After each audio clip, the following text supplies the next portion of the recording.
going to discuss how to outthink the enemy. So if you notice, winning in close combat requires squads and platoons that can outthink, outmaneuver, and outfight your opponent. We're going to first talk about outthinking the enemy and how do you do that. The first thing you have to understand is you're not, in warfare, just like a wrestling match, like anything else, you're not going against just an inanimate object. I see it too many times during combined arms rehearsals when operations order that they're just playing against kind of a static thing. That always leads to their plan completely coming unraveled at the first contact. So the first thing you have to understand is you have to think of when you're doing the planning, when you're outthinking your enemy, you're in a chess match, you're in a wrestling match. Everything you do, there's going to be a counteraction, and that play must be in every consideration that you take. Now, the first thing when I do is when I think about how to outthink the enemy is when I'm given a situation, a mission, is I will immediately put myself into the enemy's commander's mind. I try to put myself in his shoes. The first two assumptions that I always believe is my opponent is just as good, if not better, than I am. The enemy will never send forth their varsity, their junior varsity team. They're never going to send their scrubs. Who they send forward is going to be the ones who are going to win, the ones that's going to bring about their desired outcome. The best of the best is who you're going to get. So you assume that you are yourself is the best of the best. Your opponent is just as good. So think about that and understand that's who you're going against. When that enemy commander develops his plan, it's going to win. He has surety that everything he planned is going to bring about his desired outcome. That's what I do. I try to put myself in his shoes. Now, once I put myself in his shoes, the first thing I do is I try to define what is winning. I cannot emphasize the importance of this. The more precise, the better. Yeah, you can say vague, like, oh, the enemy wants to win by destroying the task force. Okay, great. Good job with intellectual effort. But the more effort, the more you're able to give precision. What I mean by that, not just saying a big objective like this. Yeah, the enemy wants to seize this objective. Aim small, miss small. The enemy needs to destroy this capability or seize this particular bridge. If they do that, they will bring about victory. It takes a lot of effort, it takes a lot of thinking, but once you put a sentence to it and say, when the enemy commander has won when they have destroyed 8 of my 16 strikers, or they have won when they have seized control of both sides of the bridge and they're able to flow combat power across. The enemy has won when they are able to get to and control a key intersection. What that will allow you then is then you know for sure what they're aiming at. And then you can then develop what would probably be the rest of his plan. So now once you come up with what is winning for the enemy commander, and I write it out in a sentence, the enemy has won when, and I make sure everybody understands that is what we think he's aiming toward. Then you can start arranging how he would raise his tactics. Remember, tactics, he's going to start, how is he going to use a deception force, a fixing force, a deception force? How is he going to use his assault force, his exploitation force, and so on and so forth, and start arranging them. And once you get that arranged, then you can start talking with your folks on what techniques he might employ. Hey, how would you bring this about as if I was him? Knowing his capabilities and employing it, I will arrange the battle looking at his point of view in such a way that I'm absolutely certain that I'm going to win. My litmus test, how I know I've done a good job planning of how to outthink the enemy, is at the very end, when I've developed the enemy's plan, I look at it, and I have a really hard time thinking, from my point of view as a blue commander, as a U.S. commander, that I can beat this. Consider that for just a moment, how powerful that is, knowing that's probably how the enemy has planned it, where he has a certainty of victory. That's the first step. Now, once I've first thing I do is, again, I think like the enemy. Let me give you an example. Okay, have you ever seen the movie Red Dawn? The old one, the good one. Okay, the one with Patrick Swayze. So in the example, if you remember, you had the Wolverines, and then you had the Russians. Now, if I was Patrick Swayze and as a Wolverine, my mission, let's say for example, is I am going to go and meet with Rancher Dude and to find out, where, any support's coming, to get food, to get, medicine. So my job is to go meet with the Rancher guy. So if you remember, Rancher guy lived in a cabin out in Colorado, I believe, right? I'm going to go meet with him to get support. Now, if you look at what the Wolverines have, so the Wolverines, I believe, had around 10 people. I think they had like 2 RPKs. They had, let's say 1 60mm mortar. Right? And they had, some, grenades and all that kind of thing. Now, if you say that the cabin probably had a road that drove up, let's say there's probably a creek that ran along here. The bridge. Okay, and so on and so forth, and there's some rolling hills. Okay, so now, if I was the Wolverine commander and I'm going to try to go meet with a ranch guy in order to get some support, and I'm going to conduct this operation, a way is I could just move in there when I think's best, plan it all out, and go meet with a ranch hand and go on, so on. Or the first thing I would do is put my hat on and think like the Russian commander who would try to come and catch me and destroy the Wolverines. So if I would think what the Russian commander first is, I would define what is winning for the Russian commander. So the enemy has won when they have captured, probably not killed, because again, if you kill someone, they don't give a lot of intelligence. They want to capture, Wolverine 6. Once that's happened, they've captured him, they remove that out, they have intelligence they can gather from him, they figure out the network that would cause, how that would be disassembled. Okay, now, once I know what that is, I got to figure out how am I going to bring that about. How would the Russian commander most bring that about? Well, he's got to know where is Wolverine 6. So how will he do it? Well, he can arrange his forces. How would he arrange his forces? Well, he would probably have some sort of intelligence apparatus. And this intelligence apparatus intelligence enterprise would most likely trying to figure out, or we call them priority intelligence requirements, okay, where Wolverine 6 is. Well, you might not be able to find him out in the woods, but at some point, someplace, sometime, he's got to get food, he's got to get some kind of support. So really, it's not so much where Wolverine 6 is what you need to figure out is where and who is giving him support, because at some time, he's probably going to go there. So we need to figure out where is he going to get support. Now, if we've been watching, we know that, hey, most likely he's been meeting up with Rancher Guy. Then what we really need to know is when is the Wolverines actually coming in to meet with the Rancher Dude.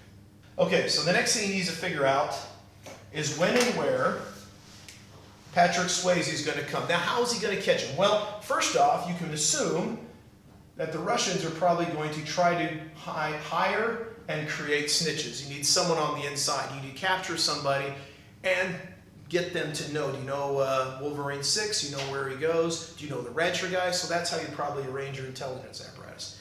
If you knew this is the ranch house, the next thing you want to do is set up a support force or an overwatch. So you're probably going to get somebody in place up on these hilltops, an OP that can overwatch the ranch house. Now, when you need to get them up there, you need to get there clandestinely. You need to get there, and probably where one is, one is none, 2 is 1. So you probably need to get another one. Both overwatching the ranch house. Okay, then once they have overwatch, you get them into place, then you need to have a quick reaction force. So you need to have some sort of like mic force or some sort of QRF that are ready to react when you get indications that Wolverine 6 is coming to the house.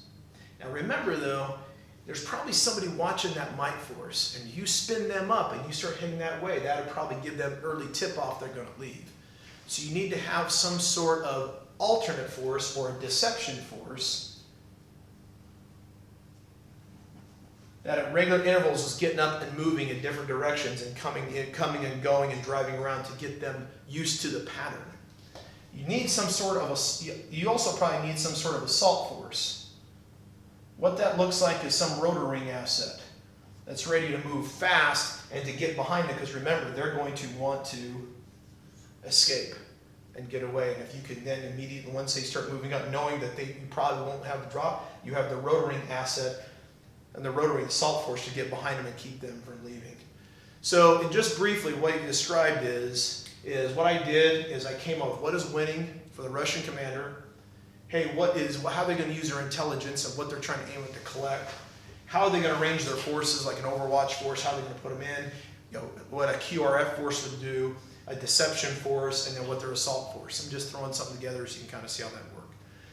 Now, once I've kind of created that, and you can kind of see how this becomes quite a difficult problem for the Wolverines to come in here and to meet with the ranch guy, but it also kind of gives you more clarity of what it is you should do before you just move in there.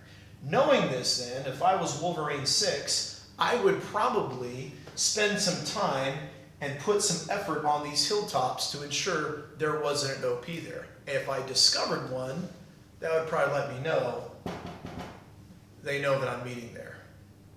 Next, I would probably have communications with people in the village watching their helicopters. Because if I see those things spinning up, I would know that, hey, they probably have indications that we were here. This bridge becomes really important because anybody coming in, any vehicles probably coming in and out needs to go on that bridge. So that would probably let me know if I wanted to delay someone, if I wanted to slow them down. If I put effort right here, that could buy me time to make my escape. And so what I'm basically trying to describe to you here is this is a method. Notice what I could have done is just been Wolverine 6 and say, yeah, this is how we're going to go and meet with the ranch hand. But I first looked at it from the opponent's point of view, put myself in his shoes, come up with his plan, and that helps me develop a much more clear and effective way to plan my operations. So that's the first way I know to outthink the enemy opponent. Again, think like he does. Now, once you've developed this whole thing, the idea is you could be wrong, right? He might do something you didn't expect. If you're pretty smart, you really thought this through, you're not going to be too far off. I mean, you could easily, the goal here, you might never be exactly sure, this is what you want to have happen. But if you're off, the goal is not to be way off, but just to be a little off, and that's an easy way to correct. So if you think like the enemy commander, you work through how he would arrange his tactics and arrange his forces, you consider the techniques that he would employ to bring that about, and then build that plan like that. As you develop your own plan, you won't be that far off. Now, but this is only halfway there. I think the most important lesson that we have learned is that you win through reconnaissance. The most important lesson that we have learned is you win through reconnaissance. What I basically just drawn up just a very simplistic example of an objective that the enemy might be trying to seize or aim at.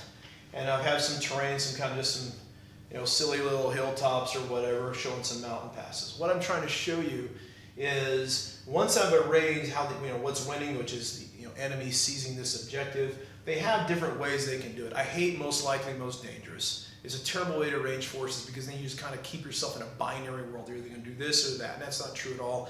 There's a vast amount of different options open to the opponent. But you can kind of hone it in first through your own filter, right? Going through you're an expert at warfighting. Go see how would you do if you brought it past. So then what that's kind of bringing about is me. So if I was going to do this, typically what I would do is I would fix in one area. I would create a deception or diversion. So for example, I would probably, I would have some sort of security element up here, watching that flank. I would, people always think the direct approach. I would bring some combat power here. This would be like a fixing force. Get everyone to look here, look here, look here. I would then, again, probably not so much as ensure no one's come here. And this would probably be where I'd send my most assault, the less likely avenue approach, in order to come around. That's typically how I set things up. Fix in one area, get them to, hey, it's coming here, and then come around from a blind side. So I know that's my tendency. Now, if I think the enemy would probably, consider the same thing. So putting on my enemy's hat, that's kind of what I've come up with. So now what you do is you use your reconnaissance to help you, and what you're going to do is you're going to use reconnaissance and deduce his intention. So what we do is there's lots of places to look in this world, but there's some places we're really interested in. For example, we're probably interested right there. I mean, I could look everywhere, but it's not very precise, right? I don't have so much reconnaissance going around. I'm probably interested right there. Call these choke points. I'm probably interested right there, and I'm probably interested right there. 4 places, areas that I'm interested in. I'm going to give them a name. So, area of interest north, area of interest middle, area of interest, we'll call this south middle, and area of interest south. So what I've given them is a named area of interest, where I'm interested, and I gave them a name. So I can go tell, Sergeant Broyles, hey, take your reconnaissance and go out to area of interest north, and then you got to give them what you want them to look for.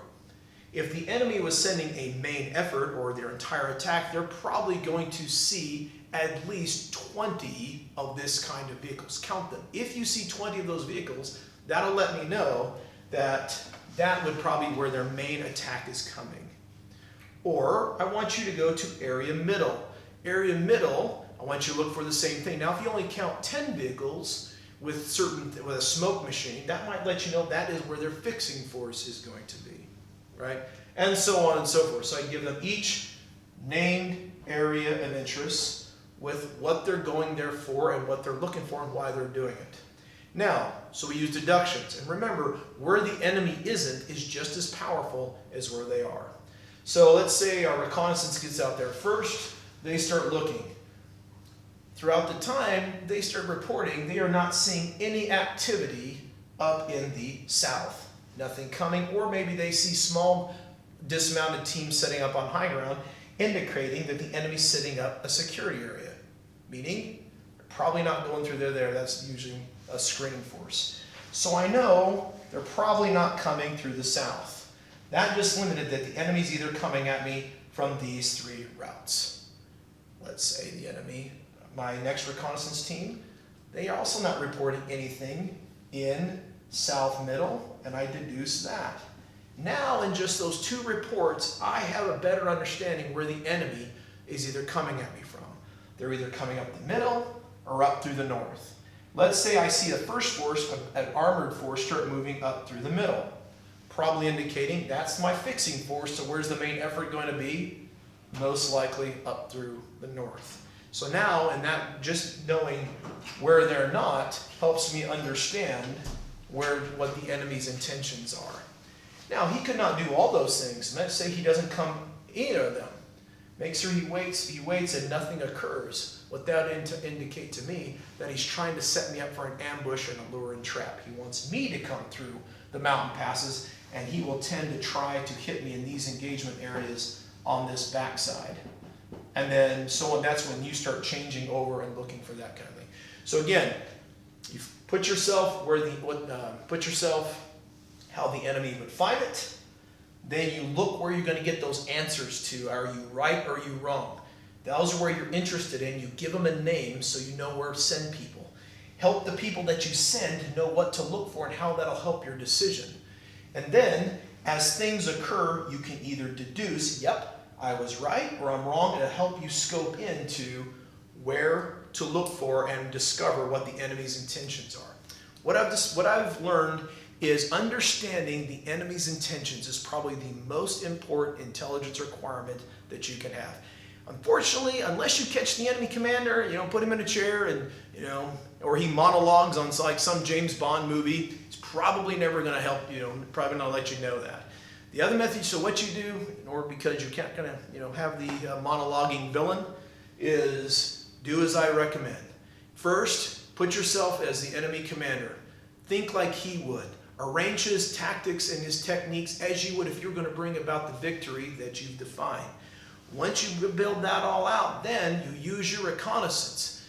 And in order to confirm and aim them at named areas of interest to deduce, was I right or was I wrong? Knowing that where the enemy is not is just as powerful as knowing is where the enemy is, because that'll help laser you in or focus you in on what the enemy's intentions, and therefore you're outthinking him, and then you can array your forces to beat him.